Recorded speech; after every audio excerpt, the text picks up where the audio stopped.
안녕하세요. 에버성형외과 박용호입니다. 이번 시간에는 개한테 물린 상처에 대해서 알아보도록 하겠습니다.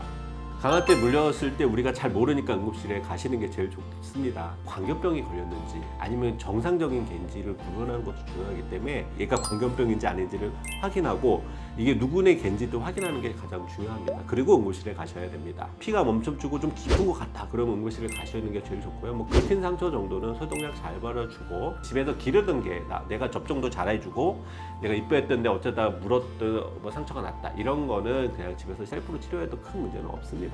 여러 번 입을 깨끗하게 헹구고 씻는 거 가지고 균이 많이 나가거든요. 그 상태에서 이제 꼭 누르면 지혈이 됩니다. 근데 그게 가장 중요한 거예요. 이물질을 얼마나 줄이고 균을 얼마나 줄이느냐가 제일 응급처중에서 중요한 겁니다.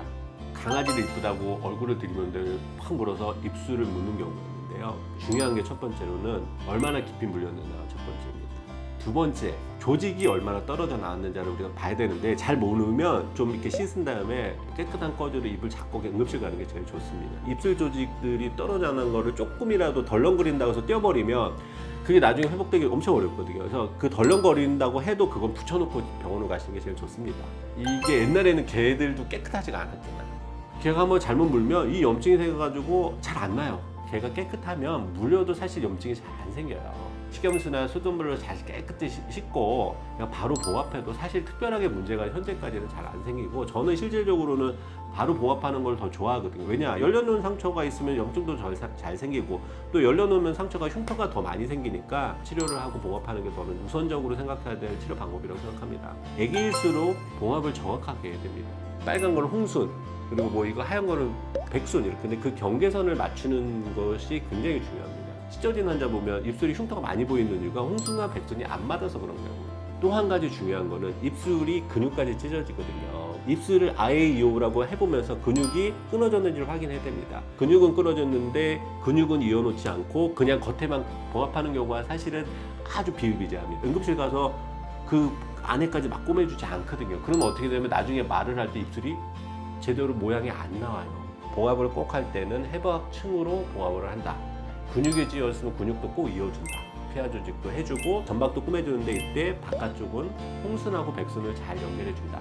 이게 굉장히 중요합니다. 일단 깨끗이 씻고요. 그 항생제를 쓸 거를 이제 염두에 둬야 되는데 폐한테 영향을 안 가는 항생제를 일단 쓰시는 거를 우선적으로 합니다. 그 다음에 소독을 잘 하시면 임산부랑도 특별한 문제는 없습니다.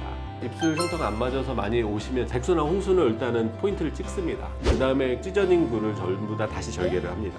원래의 해부학적 구조를 놓고 이거를 움직일 수 있도록 풀어놓은 다음에 그 다음에 다시 시작하는 거는 아까 응급처치 때 꾸매는 것처럼 홍순하고 백순의 경계를 먼저 맞춰놓고 그거에 따라서 다시 해부학적으로 다 꾸며줘서 흉터 교정술을 합니다. 처음에 봉합하는 게 제일 중요하고 그게 안 됐을 때 나중에는 다시 째서 처음 상태로 다시 만들어서 그 다음에 홍순, 백순 맞추고 다시 이제 봉합하는 과정을 겪는다고 생각하시면 됩니다.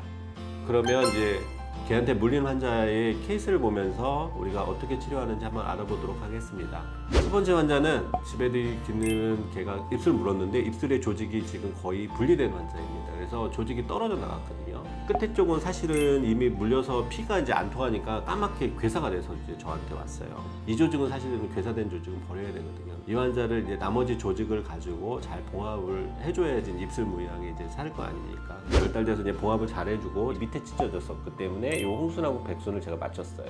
사실 약간 흉이 보이긴 하는데 거의 사실은 이 정도 확대해서 보이는 정도거든요. 거의 티 안 나게 잘 치료가 됐습니다. 그러니까 혹시나 모르면 그냥 병원에 오셔가지고 저하고 상담을 하시는 게 제일 좋습니다. 입술 정중앙을 물린 케이스인데요. 곡선으로 다시 갔다가 직선으로 가잖아요. 요 부위가 굉장히 사실 인체 내에서 만들어주기 어려운 부분인데 여기가 찢어지면 요걸 잘 이어줘야지 요거 조금 틀어져서 입원하면 입술이 이게 뒤틀리거든요. 이 환자 같은 경우는 이제 여기가 정중앙이 찢어졌어요. 그래서 이제 내원한 환자인데 이렇게 보면 이렇게 찢어졌고 3개월 지났는데 흉은 요게 3개월 됐을 때 약간 보여요. 그래도 이 큐보이드 본이라고 이 활 모양이 잘 유지되고 이러면 나중에는 잘 안 보이게 되거든요. 이렇게 잘 봉합하는 게 중요합니다. 다음 케이스는 이제 입술 끝이 물려서 아랫입술의 경계선이 찢어진 경우인데요. 사실 이게 굉장히 봉합하기가 어려워요. 백순하고 홍순을 잘 맞춰주고 안에 있는 조직도 봉합해줘야지 그 결과가 좋습니다. 벌써 봐도 홍순하고 백순이 다 맞아있고 입이 뒤틀어지지 않은 걸 확인할 수 있거든요. 그러니까 처음부터 이게 잘 맞춰져 있으면 나중에도 별 문제가 없습니다. 항상 봉합할 때는 처음부터 잘 봉합하는 게 중요합니다. 교상이 생겨서 이제 봉합을 하거나 이거 필요할 때 선생님들이 얼마나 응급환자 처치를 많이 했는지, 얼마나 많이 봉합을 하고 또 흉터 교정 수술도 많이 잘 했는지 이런 것을 잘 보시고 찾아가시는 것이 좋겠습니다.